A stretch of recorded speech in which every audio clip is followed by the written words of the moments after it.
Tere, mina olen Jüri Salm ja täna ma räägin teile lühidalt Lavassaare asula ümbruses toimuvatest märgalade veerežiimi taastamise tegevustest. Ja lõpupoole räägin ka lühidalt, mis on plaanis Lavassaare järve veetaseme stabiliseerimisega. Nüüd siit jooniselt te näete kahte ala. Me oleme jaganud siis taastamistööde Lavassaare asula ümbruses kahele joonisele. Üks on seotud siin vasakpoolne ala üks suuresti siis mahajäetud kaevandustega, mis on toimunud viimase 30 aasta jooksul. Ja siis ala kaks on seotud eelkõige aladega, kus kaevandamine on toimunud enam kui 30 aastat tagasi ja ka siis metsakuivenduse aladega Lavassaare looduskaitsealal. Nüüd meie tööde plaan ja tööde teostus on jagatud kahe organisatsiooni vahel ehk et Tootsi Turvas korraldab töid siis alal kaks ja siin alal üks siis põhja pool. Need on siis alad, kus Tootsi Turvas on kaevandanud ja kaevandusalad ammendanud ning seal siis osaliselt me sulgeme väljavoolud, mille tulemusel kujunevad madalveelised veekogud või märgalad ja kõrgematel aladel, kus siis kaevandamist pole lõpule viidud, mis siis on ümbritsevast maastikust kõrgemal. Sinna kujundatakse kas siis sooniidud või niidud või ka osaliselt kujuneb sinna mets.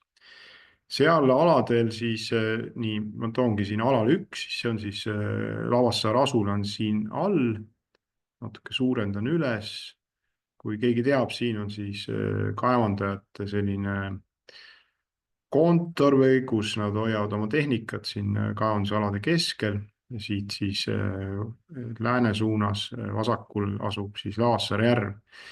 Ja hetkel siis Tootsi turvaaladel, kaevandusväljakutel või siis jääksoodel teostab taastamistegevusi Terrason osaühing ja järelevalvetöödel teostab Steiger inseneribüroo, kes ka koostas tehnilise projekti. Hetkel on jõutud siis taastada või teha siis taastamistöid siin põhjapoolsel alal. See seisneb eelkõige selles, et need suured kaevandusalad või väljakud on siis jagatud erinevate pinnasvallidega, mis te näete siin, sellised väiksed kriipsud, ma suurendan üles ka. Nii, selliste pinnasvallidega siis sektsioonideks, kuna nad on, ja vesi hakkab siis liikuma siit põhjast lõuna suunas. Et kui me seda sektsioonideks ei teeks, siis vesi valguks siia nii-öelda alla osasse ja nii-öelda siin põhja pool need alad ikkagi jääksid kuivemaks. Ja siin need sinised punnid siis on ülevoolupaisud, mis siis hoiavad veetaset kindlale tasemel, juhul kui muidugi vett on piisavalt. Ja hetkel jah, siis on neid pinnaspaise rajatud, aga ülevoolupaise ei ole veel tehtud, ehk et kui saadakse siin kompleksselt see asi valmis, siis tehakse ka ülevoolupaisud, mis siis lõpuks selle vee üles tõstavad. Nüüd siin selle tööde teostuse käik on nõnda kavandatud, et tähtaeg on järgmise aasta november, aga kui jõutakse varem, siis jõutakse juba ka varem. Nüüd Eestimaa Looduse Fondi tööala siin kaevandusalade juures on eelkõige siin üks väikene nurgakene. See on siis seetõttu Eestimaa Looduse Fondi kätte antud, et see on siis RMK hallataval maaüksusel. Ja sellised alad siis ei ole enam Tootsi turba haldusalas, vaid ongi siis RMK haldusalas ja ELF-ile on siis tööde teostus antud. Ja ELF kui ka Tootsi turvas on siis tööde teostaja leidnud läbi riigihanke, et ELF-i aladel siis töid teostab Hanso MK osaühing ja meie tööde tähtaeg on nüüd varasem, et see on detsember 2025 ehk et selle aasta lõpuks me eeldame, et siis tööd on teostatud. Ja siin see väike nurgakene on siis kaevanduseks ette valmistatud ala tiheda kraavivõrguga, mis suundub siit ida-lääne suunas ja samuti siin on üks suur eesvool või siis kraav, kus kogujakraav. Ja praegult on siia alale osaliselt kasvanud sihuke hõre männipuistu, natuke ka kaske, aga alustaimestik on väga hõre, kohati on paljandunud ikkagi turvas. Ja et siin siis seda nii-öelda alles jäänud turvast hoida ja kujundada rohkem sellist soist maastikku tagasi, siis siin on siis pinnaspaisudega nende kraavide sulgemine ette nähtud. Nüüd liigub ja selle töö kavatsus on nüüd siin veebruari lõpus ehk et see ala peaks siis siin muutuma märjemaks siis veebruari lõpust. Paljuski sõltub muidugi tööde käik sellest, kas ilmastik lubab, ehk et kui nüüd veebruari-märtsi jooksul on suured lumesajud, siis me siiski selle tööd teostada ei saa. Ja võib-olla märgin ka selle ära, et Tootsi turba nendel jääksoo aladel või siis endistel kaevandusaladel, et siin ajalisi piiranguid ei ole tööde teostuseks, näiteks siis seonduvalt linnustiku kaitsega. Aga Eestimaa Looduse Fondi teostatavatel tööaladel on siis linnustiku kaitsest pesitsusperioodist lähtuv piirang, mängu- ja pesitsusperioodist lähtuv piirang 15. märtsist kuni augusti alguseni, ehk et siis me neid töid ei tee, mitte midagi praktiliselt. Nii, lähme siis teiste alade juurde, et siin keskel on siis Lavassaare asula ja siit Lavassaare asulas siis põhja poole, noh alguses itta, siis põhja poole liikuva kruusatee siin suurel kurvi kohal, siin on ka endine siis prügimägi, et siit siis ida suunas on taaskord üks ette valmistatud, osaliselt kaevandatud ala tiheda kraavivõrguga, kuhu on jällegi kujunenud metsakoosus. Siin teele lähemal üsna tihe koosus ja siin teest kaugemal raba poole siis sihuke hõre rabamets. Kraavivõrk on väga tihe, hästi toimiv. Ja jällegi, kui me vaatame alustaimestikku, siis noh, kohati on paljandunud turvast, soole iseloomulikku taimestikku on väga vähe. Ja siin me oleme siis kavandanud kahte laadi tegevusi, ühed on siis raba pool pinnaspaisud ehk et veetaseme tõstmine maapinna lähedale või isegi kohati paisude ümbruses natuke maapinna peale, noh, oleneb jällegi sademetest ja siis siin tee poole on siis sektor, kus nii-öelda RMK majandushuvid on ka suuremad selle metsa majandamisel ja siin me teeme siis põhjapaisud ja põhjapaisud on siis sellised, kus kraavides säilib ikkagi vee väljavool, aga need põhjapaisud tõstavad siis veetaseme ligikaudu 30 sentimeetri sügavusele maapinnast ja see peaks tagama nii puistu kasvu kui ka selle turba säilimise, mullastiku säilimise ja loodetavasti ka natukene soisema maastiku. Noh, kui me mõtleme põudadele, siis võib-olla see on tegelikult väga oluline, et põudadel see aitab leevendada sellist kuumastressi. Ja selle töö taaskord, kui jõuame, siis Hanso MK on selle plaani võtnud, et teostatakse siis ka veebruari-märtsi jooksul. Ja siin nüüd kaevandusalale mineva tee ääres on üks lodu. See lodu on hetkel toitunud siis kaevandus poolt tulevast veest, aga kui kaevandus areneb, siis paratamatult kuivendus peab minema sügavale. Ja see siis enam seda lodu ei toidaks. Ja see tähendab seda, et selle lodu hoidmiseks, säilitamiseks ja mitte siis kuivenduse mõjude ilmnemiseks me teeme siia tee äärde ühe suure terviku pinnasest, mis siis hoiab selle lodu veetaset ja siin on ülevoolupais, mis siis hoiab teatud tasemel. Ja siin on samuti siin kurvi peal, siit süsteemis siis tuleb kõvasti vett välja praegult, siin on niisugune kanal ja siia me ka fikseerime siis veetaseme teatud kõrgusele, ehk siin tuleb kolmnurk üle pool. Nüüd Lavassaare asulast lõuna suunas on üks suur selline õõtsik soo kujunenud, see on siis endised pageriaugud, kohati on vett näha, kohati on väga kera sihuke soine maastik. ja siin nüüd ümber selle maastiku on siis kaevanduseks ette valmistatud alad või siis nii-öelda kunagised turbakuivatamise alad. Kraavivõrk on säilinud, nii suumin üles ka. Siia on samuti kasvanud nüüd asulapoolsele küljele mets, seda on ka arvendatud juba, tehtud valgustusraieid ja siin see on jällegi RMK tulundusala, tulundusmetsamaa ja siia siis me oleme kavandanud ühe sellise katseala, kus siis me teeme ülevoolupaisud nendesse kraavidesse ehk taaskord tõstame veetaset või stabiliseerime veetaseme nõnda, et oleks umbes 30 sentimeetrit maapinnast ja tehakse geotekstiilis siis sellised kotid, millesse vesi siis üle voolab.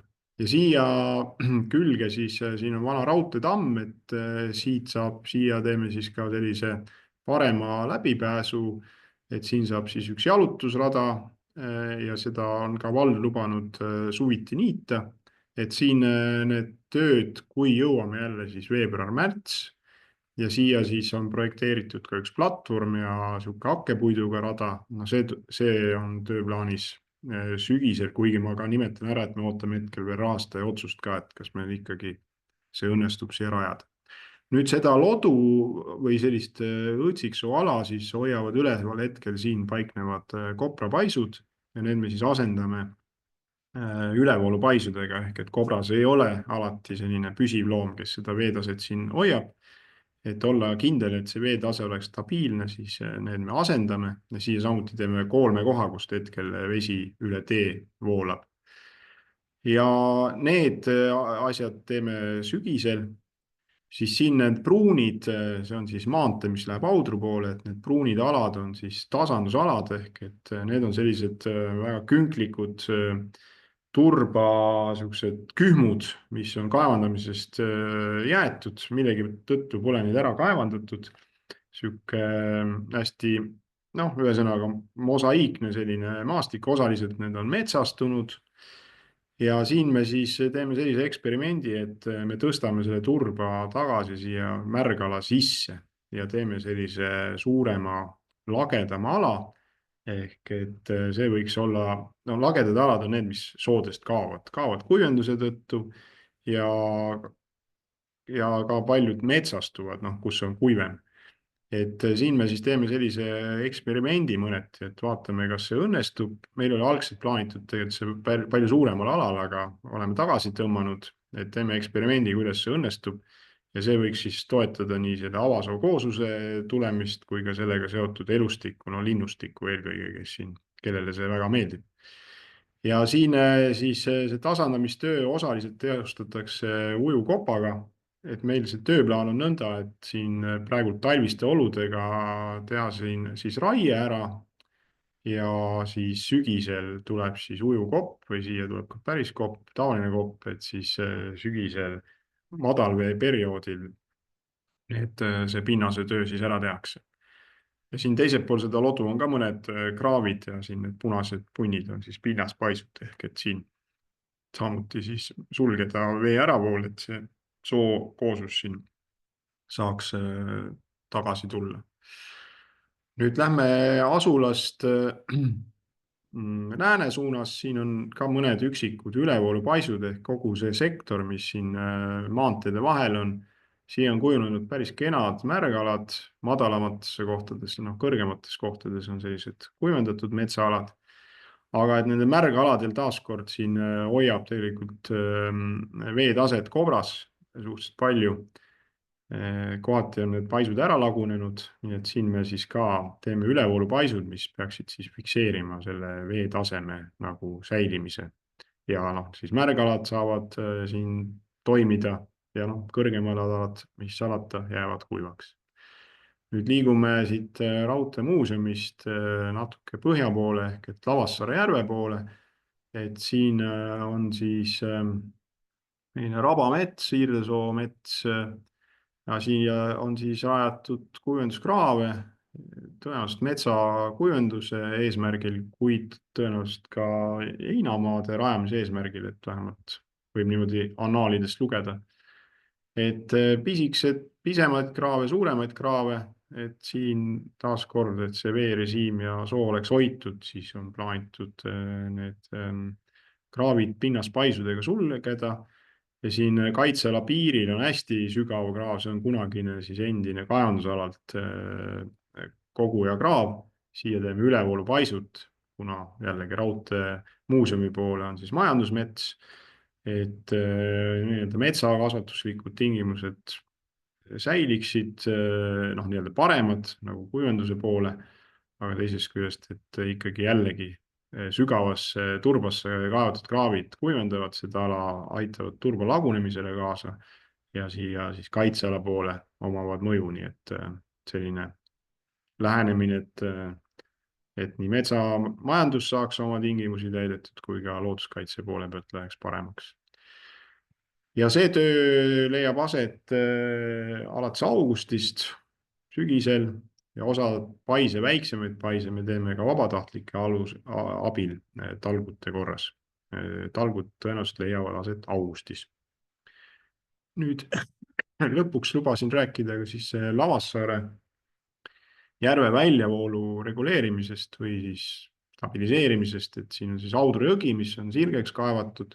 Kunagine väljavool nähtavasti on siin olnud pigem mööda pinnast või on siin olnud mingisugune väiksem ojakene, aga noh, praegult on sirge kanal. Ja see kavatsus või see järve veetaseme stabiliseerimine või ka väike tõstmine on juba pikalt plaanis olnud nii kaitsekorralduskavas kui ka veemajanduskavas.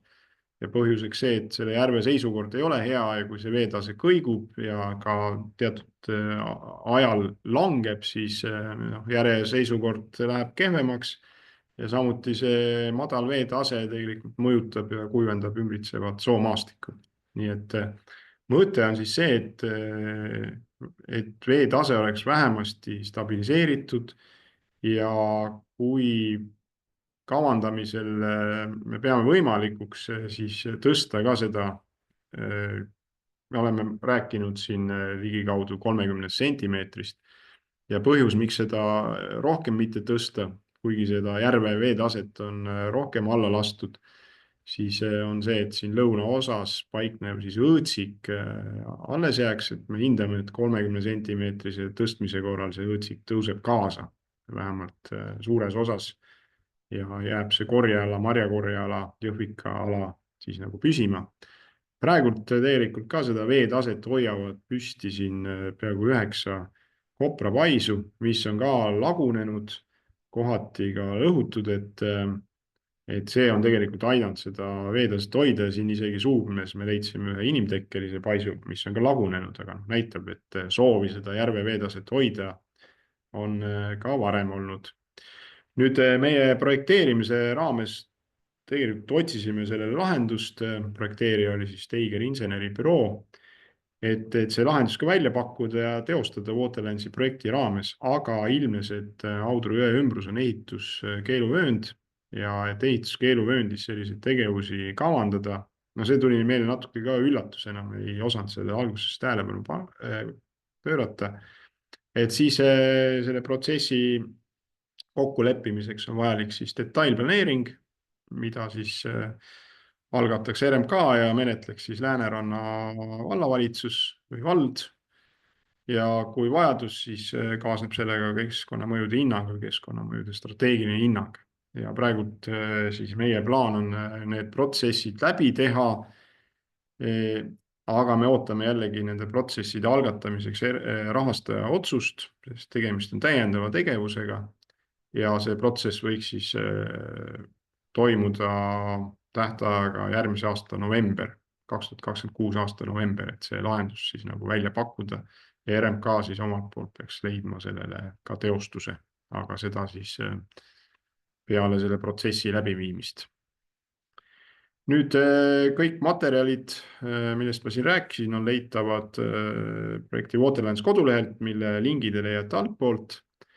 Ja kui teil on mingeid tähelepanekuid või küsimusi, siis olete oodatud minuga kontakteeruma. Me oleme siia pannud mõnele poole ka väiksed infotahvlid siia taastamisalade juurde, kus on ka minu kontaktid olemas. Jüri Ott Salm siis Eestimaa Loodusfondi poolne projekti kaaskoordinaator. Veel üks sõna ka veel tööde korraldusliku poole pealt, et siin ELFi tööaladel siis, mis on siis RMK haldusalas, teeb tööde järelevalvet koos minuga siis RMK looduskaitseosakond ja Mati Kass on siis nendepoolne tööde juht. Soovin kena talve jätku.